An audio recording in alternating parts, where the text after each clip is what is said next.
नमस्कार मंडळी, welcome to magic mommy YouTube channel. तुमचं सर्वांचं ह्या चॅनलवर हार्दिक स्वागत आहे. माझं फेसबुक पेजसुद्धा आहे ऑलराऊंडर मॉम, ते सुद्धा प्लीज जाऊन फॉलो आणि सबस्क्राईब आणि लाईक करा.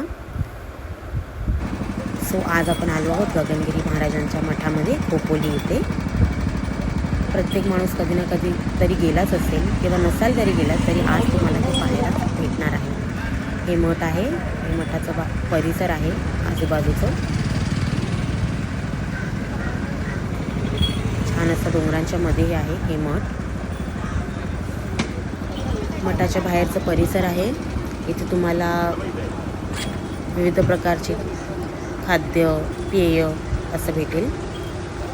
थकला असाल, काही खायची इच्छा असेल, थंडगार पेय प्यायची इच्छा असेल तर तुम्ही इथे ते उपभोगू शकता.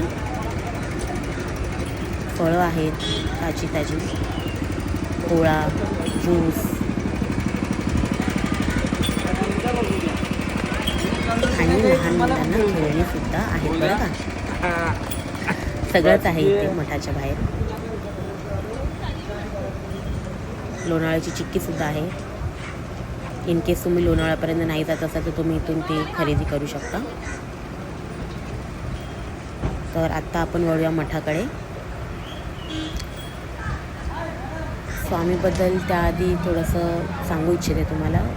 स्वामींचं जन्म श्रीपाद गणपतराव पाटणकर या नावाने झाला आणि त्यांचा जन्म झाला 30 नोव्हेंबर 1906 मांडुरे, पाटण, महाराष्ट्र.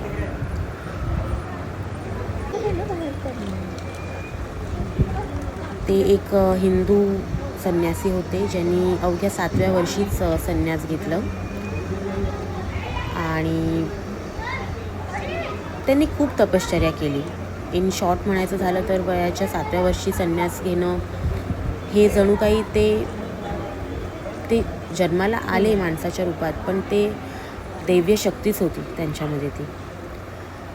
त्यांनी अगदी छोट्या वयात पायावर भ्रमण केलेलं आहे हिमाचल प्रदेश, हरिद्वार ह्या ठिकाणी आणि बद्रिका आश्रमला जाऊन पोचले ते भ्रमण करता करता.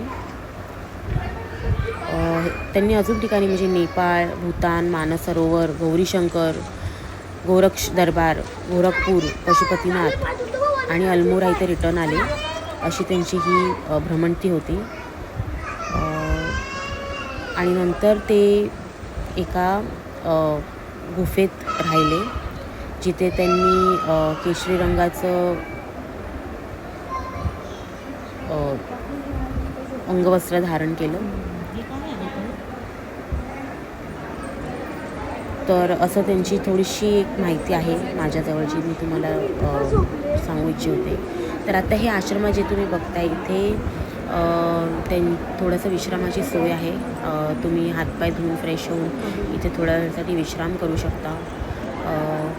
ऊन बाहेर असल्यामुळे इथे लोक विश्राम करत आहेत, तुम्ही पाहताय. आणि सेवेकरीसुद्धा मठातले आपल्याला तिथून हकलवत नाही, आपल्याला तिथून जा म्हणून म्हणत नाही. जसे ते निर्मळ होते तसेच त्यांचे तिकडे सेवेकरी निर्मळ आहेत आणि आपल्याला पाहायला भेटतच आहे. हा सर्वात पहिला त्यांचा दर्शनाचा फोटो आहे. तर आपण इथे दर्शन घेऊन पुढे जाऊ. थोडंसं मठाचे तुम्हाला एक वावर दाखवते आहे, कसं आहे सराउंडिंग, कसं आहे. जे आजपर्यंत तिकडे नाही गेले प्लीज जा, अनुभवा ही गोष्ट. अगदी खूप जवळ आहे. खोपोली म्हणजे काही जास्त लांब नाही, अवघ्या 2-2.5 तासावरती आहे मुंबईवरून. तर हे असं त्यांचं परिसर आहे, छान स्वच्छ सुंदर, त्यांच्यासारखंच निखळ.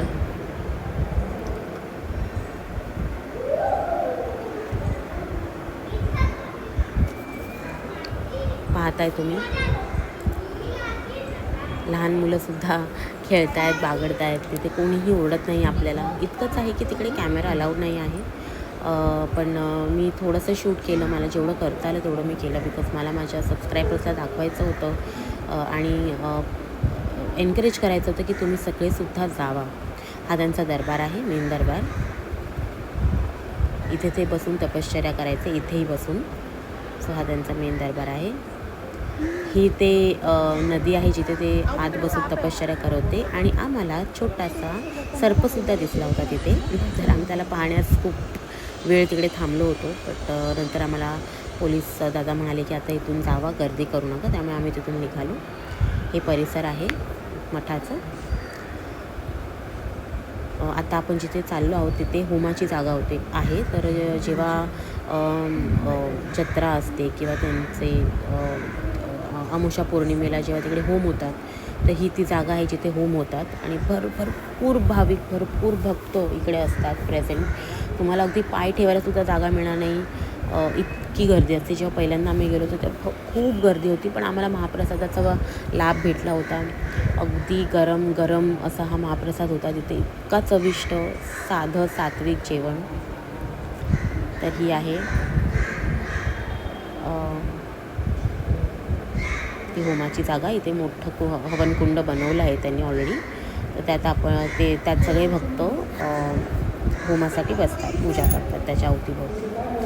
हे सुद्धा मूर्त्या आहेत आपल्या देवांचे. हे संतांचे मूर्त्या आहेत इथे, तुम्ही पाहू शकता. अगदी सगळेच संत, त्यांची रूपं तुम्ही इथे पाहू शकता, सगळ्याच संतांची.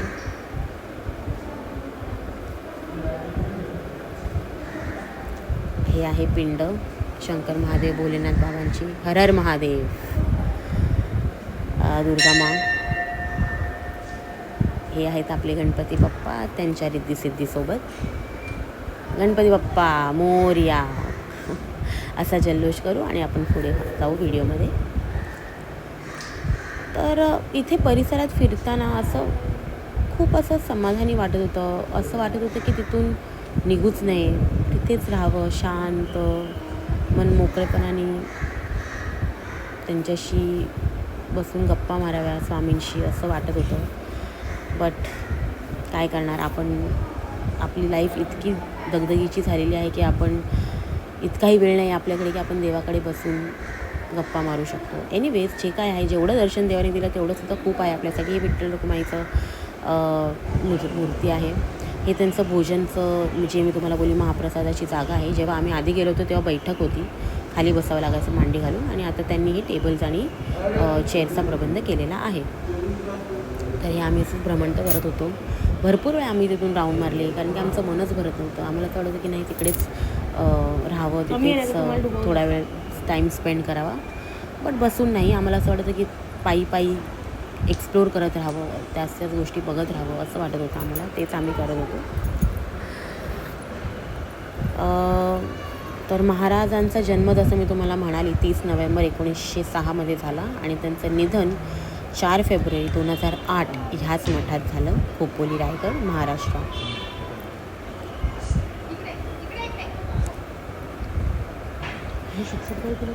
आता तुम्ही जे मागे बघितलं तिथे अमावस्या पौर्णिमेचे महोत्सवचे आणि हवनचे डेट्स होते, आणि हे महाप्रसादाचं काउंटर आहे जिथे तुम्ही डोनेशन देऊ शकता.